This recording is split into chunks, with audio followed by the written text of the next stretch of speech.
बिस्मिल्लाहिर्रहमानिर्रहीम अस्सलाम वालेकुम। Welcome back to my new vlog. कैसी मेरी प्यारी यूट्यूब सी फैमिली, आई होप बिल्कुल ठीक होंगे। मैं भी ठीक हूँ अल्हम्दुलिल्लाह। फलों का बादशाह आम आ गया है तो मैंने भी सोचा मैं भी इसका शेक बना के पी लूँ और बच्चों को पिलाऊँ। तो मैं यहाँ पर बना रही थी मैंगो शेक। इस वीडियो में मैं आपसे गोश्त को साफ़ करने का और स्टोर करने का तरीका भी शेयर करूंगी। वीडियो बहुत ही इंटरेस्टिंग होने वाली है तो मेरे साथ रहिएगा, इसकी बिल्कुल भी मत कीजिएगा, फुल वीडियो वॉच कीजिएगा। तो जो भी मेरे चैनल पे नए हैं, जिन्होंने अभी तक सब्सक्राइब नहीं किया तो प्लीज़ पहले सब्सक्राइब कर दें और वीडियो पसंद आती है तो लाइक शेयर और कमेंट्स करना मत भूलिएगा। तो व्लॉग स्टार्ट करते हैं। व्लॉग स्टार्ट हो रहा था आफ्टरनून से। मैं बना रही थी मैंगो शेक, क्योंकि आजकल के आपको पता है बच्चियों की छुट्टियां पड़ी हुई हैं तो रूटीन बिल्कुल डिस्टर्ब हो गई है। देर से उठते हैं, देर से नाश्ता करते हैं और खाने का तो पता ही नहीं चलता दोपहर के। तो दोपहर में भी हमने खाना नहीं खाया था, नाश्ता देर से किया था, इसलिए तो मैंने सोचा कि दोपहर के लिए मैंगो शेक बना लेती हूँ। तो आधा किलो मैंने इसमें दूध ले लिया था और 2 अदद मैंने आम काट के डाल दिए थे। चीनी डाला था हस्बे ज़ायक़ा, आइस क्यूब डाला था, ठंडा पानी डाला था और ग्राइंड करके ये मैंगो शेक रेडी कर लिया था। और आम की अफ़ादियत के बारे में बताते चलूँ कि आम जो है हमारे जिल्द के लिए, हमारी स्किन के लिए बहुत अच्छा होता है। इसके छिलके जो आप काट के फेंक देते हैं, ज़ाया कर देते हैं, इसको अगर स्किन पे आप मसाज करें तो चेहरे में एक फेशियल की तरह स्किन हो जाती है, चमक जाती है, ग्लो करती है। तो इसके छिलकों को फेंके मत, उससे अपने चेहरे का मसाज कर लिया करें। और आम मोटापे को कम करने में भी मददगार साबित होता है। आम का इस्तेमाल लू लगने से महफूज रखता है। कैंसर के मरीज़ों को आम का फल इस्तेमाल करना चाहिए। बिनाई को भी तेज़ करने में मदद करता है। हड्डियों को मजबूत करता है। क़ुव्वत मदाफ़त में बेहतरी आती है। आम कोलेस्ट्रॉल के तवाज़ुन को ठीक रखता है, कब्ज़ से बचाता है, दमे की बीमारियों में भी इस्तेमाल करना चाहिए। तो ये थे आम के फ़वाइद, जो बहुत ही ज़्यादा हैं, जो मैंने आपके साथ शेयर की। और मैंने इस तरह से मिल्क शेक भी बन के रेडी हो गया था। बड़े मज़े का यम्मी मिल्क शेक बन के रेडी हुआ था, ज़रूर ट्राई करिएगा। उसके बाद मैंने घर की सफाई शुरू कर दी, क्योंकि ईद आ रही है, बड़ी ईद की बड़ी तैयारी। तो जाले लगे हुए थे दीवार में, जाले साफ़ किए, दीवारें साफ़ की, पंखा साफ़ किया, एसी साफ़ किया और बेडशीट चेंज की, झाड़ू लगाया, पोंछा लगाया। तो इस तरह से मैंने एक-एक कमरा डिवाइड किया हुआ है कि एक दिन पहले मैंने बच्चों का कमरा साफ़ कर लिया था, बेडशीट वग़ैरह और सफाई वग़ैरह कर ली थी। अब मैं दूसरे वाले कमरे की सफाई कर रही हूँ। इस तरह से आप एक-एक दिन हर चीज़ डिवाइड कर दें तो इस तरह से ना आप थकेंगी और ना ज़्यादा काम का बर्डन पड़ेगा।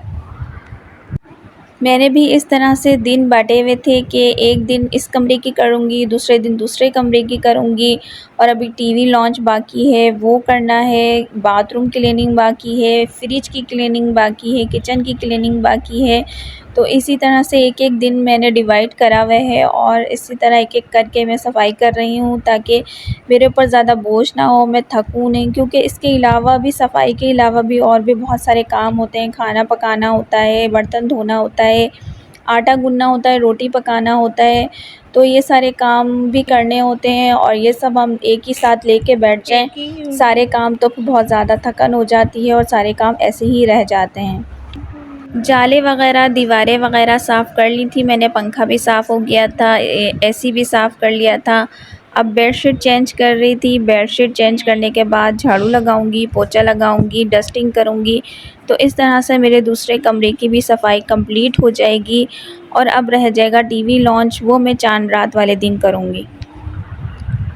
इसके बाद वाला जो मेरा व्लॉग आएगा वो फ्रिज की क्लीनिंग और किचन की क्लीनिंग और बाथरूम क्लीनिंग सब एक साथ करूँगी, तो वो वाली वीडियो भी देखना मत भूलिएगा।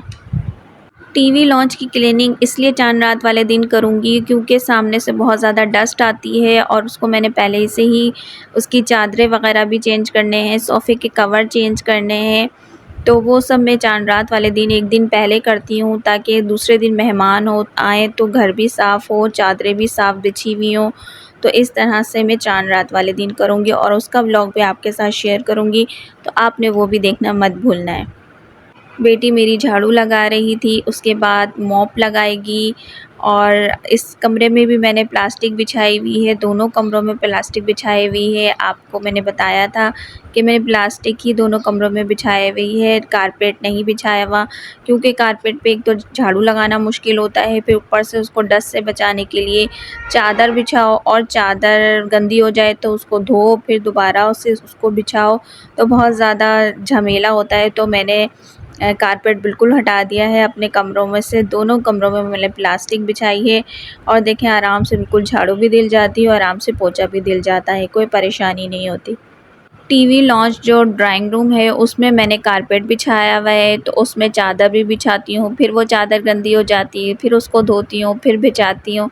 तो सिर्फ़ एक जगह मैंने अभी वो रखा हुआ है कारपेट, और बाकी सब जगह से कारपेट हटा के प्लास्टिक बिछाई हुई। क्योंकि मार्बल भी नहीं है, मार्बल वाला फ़र्श नहीं है, सादा फ़र्श है, तो इस पे प्लास्टिक या कारपेट ही सही लगता है, तो इस वजह से मैंने प्लास्टिक बिछाई हुई है। तो इस तरह से पूरे कमरे में झाड़ू भी दिल चुकी थी, कूड़ा भी उठा लिया था। अब बारी थी मॉप लगाने की, पोंछा लगा रही थी बेटी, और ये कि बेटियां झाड़ू लगा देती हैं, पोंछा लगा देती हैं, तो इससे बहुत ज़्यादा मेरे काम का बर्डन कम हो जाता है। बाकी किचन का काम और बर्तन धोना वगैरह वो सब मैं कर लेती हूँ। तो इस तरह से हम मिल बाँट के काम कर लेते हैं, और कोई मेड नहीं रखी हुई हमने अपने घर में, कोई मासी नहीं आती, बाथरूम धोना सब कुछ मैं खुद करती हूँ। तो इस तरह से हम मिल बाँट के काम कर लेते हैं।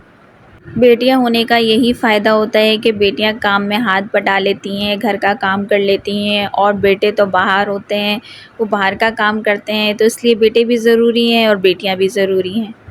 मेरे तो बेटे नहीं हैं, 2 बेटियां हैं, बस अल्लाह इनके नसीब अच्छे करें, अच्छे घराने में शादी हो, इनकी रिश्ते अच्छे आएँ।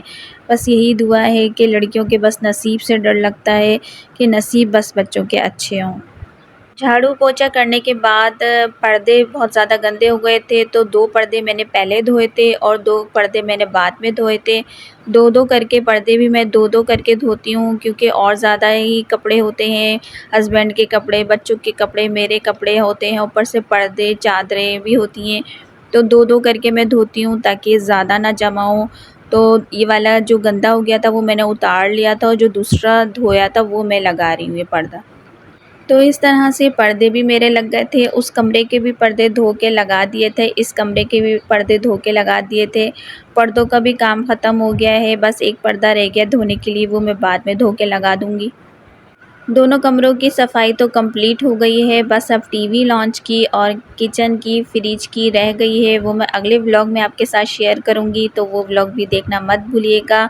पर्दा भी हमारा लग चुका था, और ये है पर्दे की फुल लुक, और इस तरह से कुछ हमारा कमरा लग रहा था। और मैंने आपसे शेयर करनी थी एक टिप्स, जो है कि बकरा ईद के हवाले से जो हमारा गोश्त आता है, गाय का गोश्त आता है, उसमें बहुत ज़्यादा ब्लड होता है और बहुत ज़्यादा हीक सी आ रही होती है, तो उसको धोने का तरीका आपके साथ शेयर करूँगी। चाहे गाय का गोश्त हो या चिकन हो, आपने दोनों को एक ही तरीके से धोना है। तो मैंने तो गाय का गोश्त नहीं मंगवाया था, क्योंकि हमारे गाय का गोश्त बहुत कम आता है, चिकन ही ज़्यादा आती है, तो मैंने सोचा इसी में ही आपको दोनों को एक ही तरीके से धोना होता है, तो इसी में धोने का तरीका ही सिखा देती हूँ, बता देती हूँ। तो मैंने 4 चम्मच के करीब इसमें सिरका शामिल करा था, और 1 चम्मच के करीब नमक शामिल करा था, और 1 चम्मच में शामिल करूँगी आटा। जी हाँ, गंदम का आटा शामिल करेंगे, और पानी डाल के इसको 20 से 25 मिनट भिगो के रख दें।